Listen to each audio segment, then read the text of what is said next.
এর জন্য আমি ধন্য।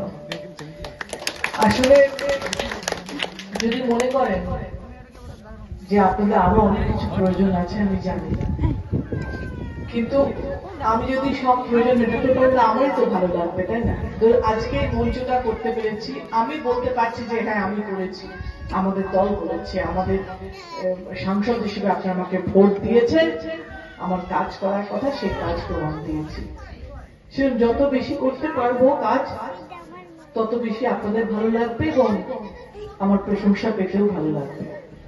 কিন্তু সব কাজ করা সম্ভব নয়, যেহেতু টাকার সংখ্যা ভীষণ কম, আর যে কোনো উন্নয়ন মানে টাকা কেন্দ্রিক। যে কোনো রাস্তা করতে গেলেও টাকা লাগছে, বাড়ি করতে গেলেও টাকা লাগবে, এবং মন্দিরে বা কল বসাতে গেলেও টাকা এমপি ল্যাব থেকে দিলে তবেই সেটা সম্ভব।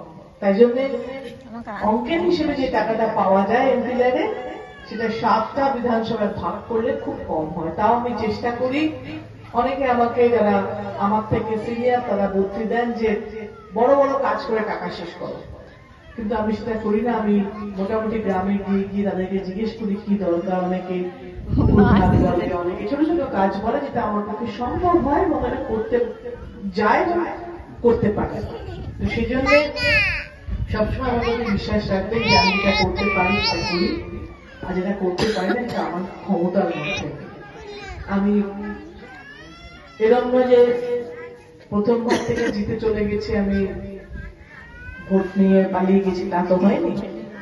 আমি 15 বছর ধরে এখানেই রয়েছি এবং প্রত্যেক সময় আপনাদের পাশে থাকার চেষ্টা করি এবং আপনাদের প্রয়োজন অপ্রয়োজনে আপনাদের পাশে দাঁড়াই এবং আপনাদের কি কি দরকার সেগুলো দেওয়ার চেষ্টা করি। সুতরাং এটাই বলা যে আমার প্রতি, আমার দলের প্রতি, আমাদের মুখ্যমন্ত্রী মমতা বন্দ্যোপাধ্যায় এবং অভিষেক বন্দ্যোপাধ্যায়ের প্রতি ভরসা রাখবেন। তারা আপনাদের সঙ্গে আছে এবং আছে মানে শুধু কথায় নয়, কাজে প্রমাণ দিয়ে আছে। যা যা আপনাদের সুযোগ সুবিধা দেওয়া হচ্ছে সেগুলো তারা দিচ্ছেন এবং সেটা প্রমাণ আমার থেকে বেশি আপনারা। এদের সঙ্গে দেখা হয়েছিল যখন, আমি তখন বললাম যে যে গ্রামগুলো সবাইকে বলেছেন ইলেকশনের সময় অনেক গ্রামে যাওয়া হয়ে ওঠেনি, তাহলে সেগুলো ব্যবস্থা করো, আমি যাবো, দেখা করতে চাই। কারণ তাদের অনেক অভিযোগ ছিল আপনি আসেন এটা করতো, আমি চাই দেখা করতে, দেখা হোক।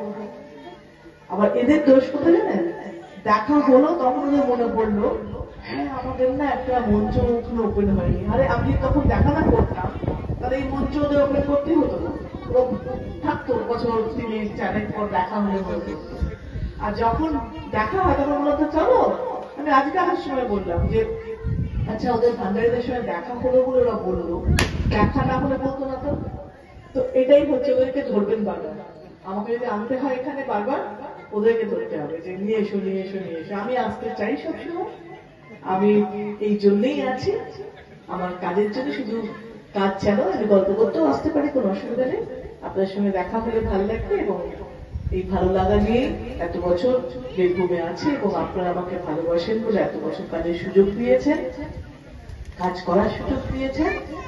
আপনাদের বিশ্বাস আমি রাখতে পেরেছি এবং যে ভালোবাসা এত বছর ধরে অভিনেত্রী শতাব্দী রায়কে দিয়ে এসছেন, সাংসদ হিসেবে বীরভূমের মানুষ আমাকে দিল্লি পাঠিয়েছেন এবং সেই ভালোবাসা অটুট রেখেছেন। এবং সবসময় একটা জোর গলায় বলি যে আমিও বিশ্বাস ভাঙার কোনো কাজ করেছি। তাই যে ভালোবাসা দিয়েছেন, সেই ভালোবাসা দিয়ে এসছেন, আগামী দিনেও সেই ভালোবাসা অক্ষুণ্ণ রাখবেন।